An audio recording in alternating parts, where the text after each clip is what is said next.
In front of me is Tecno Pova Neo 2, and today I would like to show you how you can switch on and use keyboard Clipboard.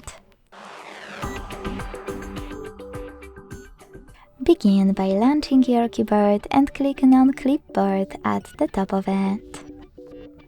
Then use this switcher at the top right corner and go back thanks to this arrow at the top left one. Now you need to copy or cut any text, and to paste it, click on it at the top of your keyboard. You can also paste it by tapping on Clipboard and clicking on it here. To pin it, use this pen at the top right corner, click on your text and use pin icon. You can unpin it the same way. To delete it, click on the pen, select your text, and use pin icon instead. Lastly, to disable Clipboard, use the same switcher as before. Thanks so much for watching. If you enjoyed this video, leave a like, comment and subscribe.